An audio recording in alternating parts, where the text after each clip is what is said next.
Film 18वीं सदी के France में सेट है और फिल्म की शुरुआत में एक अमीर विधवा मुर्तोए की कहानी के इर्द गिर्द घूमती है। मेटोए और उनकी दोस्त मैडम डी वेलेंज के दर्शन के लिए एक पवित्र कॉन्वेंट में पहुंचती हैं।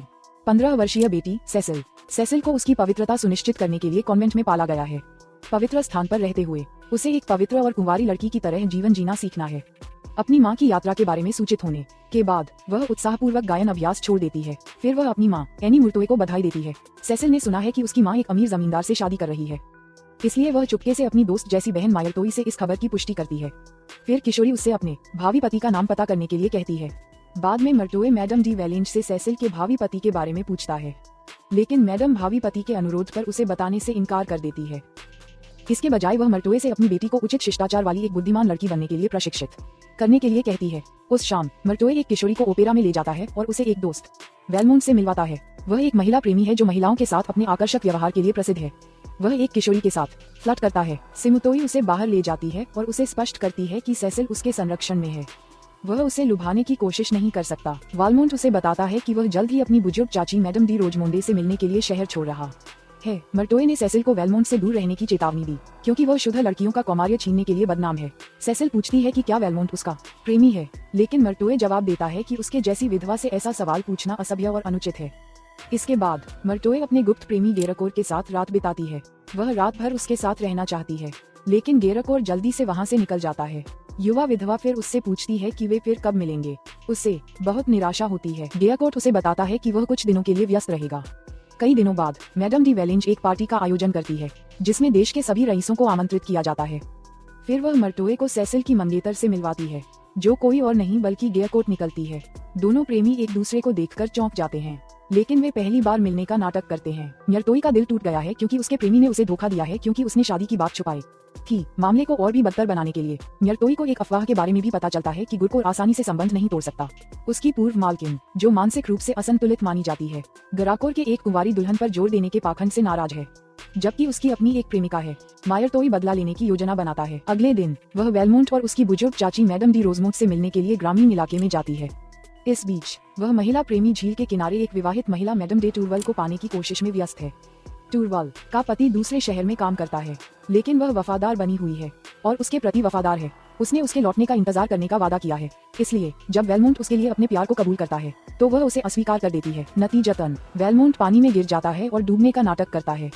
डर कर टूरेल घबरा जाता है और मदद के लिए चिल्लाता है। इसके बाद वेलोन का दोस्त उसे बचाने के लिए पानी में कूद जाता है, लेकिन जब उस सुंदर महिला को पता चलता है कि वह केवल उसके साथ खेल रहा है, तो वह वहाँ से चली जाती है। वेलमोंट अपने दोस्त को बचाने के लिए पानी में वापस कूद जाता है, जो कि डूब रहा है क्योंकि वह तैरना नहीं जानता। बाद में वेलमोंट और उसका दोस्त अपनी मौसी की संपत्ति पर वापस लौटते हैं और मुर्तोए को उसका इंतजार करते हुए देखते हैं। युवा विधवा उसके पास आती है और प्रस्ताव करता है कि वह अपनी प्रसिद्ध पेशेवर महिलाकरण कौशल का उपयोग करके सेसिल की शादी की रात से पहले उसका कौमार्य छीन ले। गेराकोर को अपमानित करने के लिए गेराकोर चाहता है कि उसकी पत्नियां मासूम और पवित्र रहें, इसलिए यह उससे बदला लेने का एक बेहतरीन तरीका है। हालांकि इस प्रस्ताव से खुश होकर वेलमोंट का कहना है कि उसे सेसिल में कोई रुचि नहीं है, क्योंकि वह मैडम डी टूरवेल का पीछा कर रहा है, जो अपनी सदाचारिता के लिए प्रसिद्ध है। मर्टोए को यह जानकर आश्चर्य होता है कि वेलमोंट इतनी सभ्य और विनम्र महिला के पीछे भाग रहा है। वह सुझाव देती है कि वह टोरवल को छोड़ दे, क्योंकि वह उसे कभी भी लुभाने में सक्षम नहीं होगा। अपनी स्त्रियोचित कलाओं में अत्यधिक आश्वस्त वेलमोंट ने शर्त रखी कि यदि मर्टोए टोरवाल के साथ बिस्तर में सफल हो जाता है तो वह उस पर दांव लगाएगा। वह मुर्तोए के साथ भी सो सकता है। अगर वह असफल हो जाता है तो उसे खुद को मठ में समर्पित करना होगा, यानी उसे भिक्षु बनना होगा। इस बीच सेसिल की किशोर संगीत शिक्षिका डांसनी उसे प्रेम पत्र लिखना शुरू कर देती है और दोनों में प्यार हो जाता है। जब मुराटे शहर लौटता है तो मैडम डे वेलेंज तनाव में होती है, क्योंकि उसे हाल ही में अपनी बेटी के प्रेम पत्र मिले हैं। युवा विधवा तब मदद करने और मामले को सुलझाने की पेशकश करती है। बाद में मायटी किशोरी से प्रेम पत्रों के बारे में बात करती है। उस पर पूरी तरह से भरोसा करते हुए सेसिल अपने संगीत शिक्षक के साथ अपने प्रेम संबंध के बारे में बताती है और मुर्तोए को नवीनतम पत्र भी दिखाती है। इसके बाद मर्टोए गुरकोर के साथ तय की गई शादी को बर्बाद करने के लिए युवा लड़की को हेरफेर करना शुरू कर देता है। वह सेसिल को डेंसानी को प्रेम पत्र लिखने में मदद करती है। बाद में वह युवा जोड़े के गुप्त पत्रों को वेलेंचे को बताती है, जो फिर डेंसेनी को अपनी संपत्ति से बाहर निकाल देती है। ये बेचारी किशोरी को बहुत प्रभावित करता है और वह अपने बेडरूम में जाकर रोने लगती है। लेकिन जैसे जैसे दिन बीतते हैं मर्टोए सेसिल को बरगलाना जारी रखता है और अपनी दुष्ट योजना को जारी रखने के प्रयास में वह युवा जोड़े को गुप्त रूप से संपर्क करने में मदद करती है। एक रात मर्टोए युवा जोड़े के लिए एक गुप्त बैठक की व्यवस्था करती है, जबकि वह और वोलांगे ओपेरा देखने जाते हैं। वह चाहती है कि यह जोड़ा अपने प्यार को परवान चढ़ाए। इसके लिए मायरटोई सेसिल को अपने नौकरों के साथ एस्टेट से बाहर निकलने में मदद करती है, वह किशोरी को डेंसिनी के साथ एक प्यारी रात बिताने के लिए एक आकर्षक पोशाक भी देती है, जबकि उसके नौकरों ने चुपके से युवा जोड़े पर नजर रखी हुई थी। लेकिन सेसिल बहुत मासूम है और डेंसिनी बहुत इज्जतदार है, इसलिए उसका फायदा नहीं उठा सकता। एक साथ एक शानदार रात बिताने के बजाय दोनों संगीत की शिक्षा लेने लगते हैं। इस बीच वोलांगे को चिंता है कि उसकी बेटी अपवित्र कृत्यों में शामिल हो सकती है, इसलिए वह ओपेरा से जल्दी से बाहर निकल जाती है। अपनी पोल खुलने के डर से मर्टोए अपने नौकरों को सचेत करती है और सेसिल को ओपेरा हाउस में लाने में कामयाब हो जाती है। जब वोलांगे को पता चलता है कि सेसिल मर्टोए के साथ है, तो वह अपने सारे संदेह छोड़ देती है। बाद में वह सेसिल को उसकी शादी की रात तक कॉन्वेंट में वापस भेजने की अपनी योजना का खुलासा करती है, लेकिन मर्टोए उसे बताता है कि उसके पास बेहतर योजनाएं हैं। इसलिए वह सेसिल को छुट्टी पर देश के एस्टेट में ले जाती है, जहां वलमोंट टोरवल का पीछा करने गया था। इस बीच वलमोंट उस सुंदर महिला का पीछा करना जारी रखता है, क्योंकि वह उसे शिकार यात्रा पर आमंत्रित करता है। लेकिन उसे पता नहीं होता कि उसने वास्तव में उनके लिए एक डेट तय की है। वह महिला प्रेमी उसे एक बगीचे में ले जाता है, जहां वह अपने नौकरों से रोमांटिक भोजन तैयार करवाता है और उनके लिए संगीतकार भी बजाते हैं। टोरेल उसके आगे बढ़ने से प्रभावित होती है, लेकिन वह उसकी चालों में फंसने से इनकार कर देती है। फिर वह अपने दोस्त का एक पत्र निकालती है, जिसमें लिखा है कि वेलमोंट एक महिला प्रेमी से अधिक कुछ नहीं है, जो उस महिला के साथ बिस्तर पर जाने के लिए कुख्यात है, जिसका वह पीछा करता है। जब टोरवल पूछती है कि क्या पत्र में किए गए दावे सच हैं, तो वेलमोंट उसके सामने आत्मसमर्पण कर देता है और खुद का बचाव करने में विफल हो जाता है। लेकिन वह उसे ये जरूर बताता है कि उसके लिए उसकी भावनाएं सच्ची हैं। बगीचे से निकलने से पहले इसके बाद वेलमोंट को आश्चर्यजनक रूप से माइटोई और सेसिल एस्टेट में मिलते हैं। इस बीच डेंसिनी गेयरकोट की रेजिमेंट के लिए आवेदन करता है। एक अभ्यास के दौरान अन्य लड़कों के विपरीत वह अपनी तलवार सीधे गेयरकोट की ओर चलाता है और उसे द्वंद्व युद्ध के लिए चुनौती देता है। गेयरकोट लड़के के आत्मविश्वास और कौशल से प्रभावित होता है, इसलिए वह उसे अपनी रेजिमेंट में शामिल होने के लिए आमंत्रित करता है। हालांकि वह जानता है कि गेयरकोट ही वह व्यक्ति है जिससे उसकी प्रेमिका किसी दिन विवाह करेगी, इसलिए डेंसिनी प्रस्ताव को अस्वीकार कर देता है और वापस ग्रामीण क्षेत्र में चला जाता है। टोरवाल, मायटोई, सेसिल और वेलमोंट सहित महिलाएं एक सुंदर दोपहर बिताती हैं, एक दूसरे के साथ खिलवाड़ करते हुए और तलवारबाजी का खेल खेलते हुए। इस दौरान टोरवाल पूछता है कि मुर्टोए वेलमोंटे के बारे में क्या सोचता है। युवा विधवा कहती है कि वेल्मोंट एक भयानक पति साबित होगा। फिर उसे एहसास होता है कि टोरवाल वास्तव में उसे पसंद करता है। वेलमोंट शाम को महिलाओं को शास्त्रीय संगीत पर नृत्य करने के लिए आमंत्रित करती है।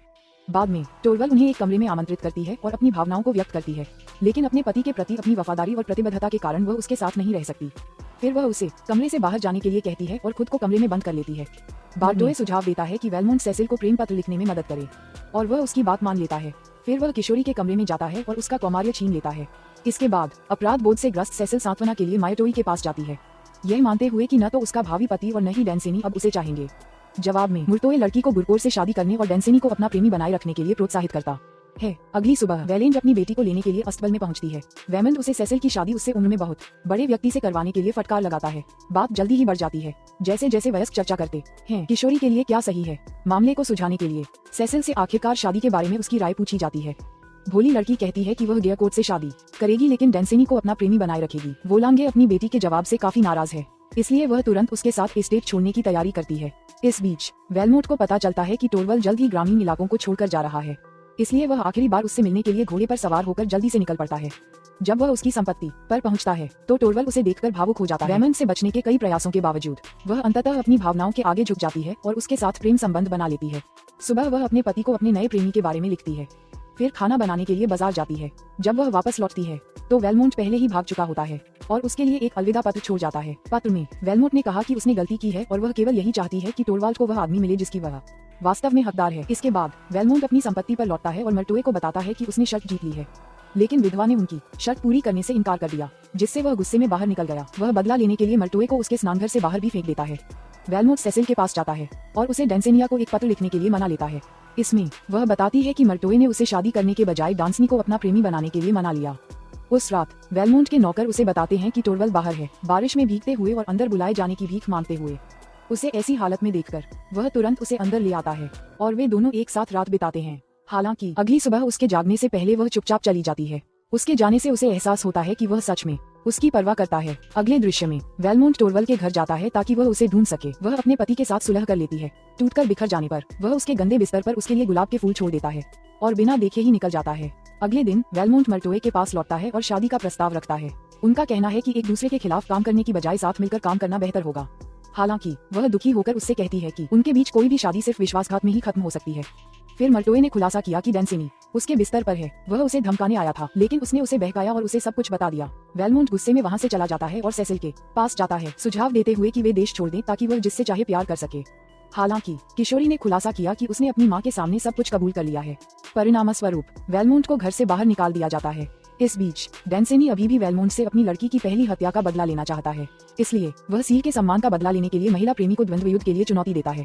वेलमोंट अत्यधिक शराब पीकर द्वंद्व युद्ध की तैयारी करता है और नशे में धुत होकर आता है। हालांकि माननीय डेंसेनी उसकी हालत में उससे द्वंद्व युद्ध करने से इनकार कर देता है और माफी मांगने को तैयार है। ये बात वेलमोंट को अच्छी नहीं लगती, इसलिए वह लड़के पर हमला करना शुरू कर देता है, जिससे डेंसानी को आत्मरक्षा में उसे मारने के लिए मजबूर होना पड़ता है। अगले दृश्य में वेलमोंट के अंतिम संस्कार को दिखाया गया है, जिसमें उसकी पूर्व प्रेमिकाएं भी शामिल हैं, जिनमें मर्टोए भी शामिल है, जो अपनी सबसे अच्छी दोस्त और सबसे पुरानी प्रतिद्वंद्वी को खोकर बहुत दुखी है। हालांकि टूरवेल उस जगह पर नहीं आता है। इस दौरान सेसिल दुखी मैडम डे रोजमुंडे को बताती है। वेलमोंट की चाची को बताता है कि वह उसके बच्चे को जन्म देने वाली है। बुजुर्ग चाची इस खबर से बहुत खुश हैं। कुछ दिनों बाद सेसिल और गेयरकोट की शादी एक भव्य समारोह में होती है, जिसमें डेंसानी के साथ योग्य युवतियों का एक समूह होता है। इस बीच मुर्तोए अकेला रह जाता है। उसने गारकोर, डेंसेनी और वेलमोंट को खो दिया है। फिल्म का अंत टोरवल द्वारा वेलमोंट की कब्र पर जाने के साथ होता है, जब वह अपने पति के पास लौटने से पहले प्यार से उसकी कब्र पर एक गुलाब रखती है।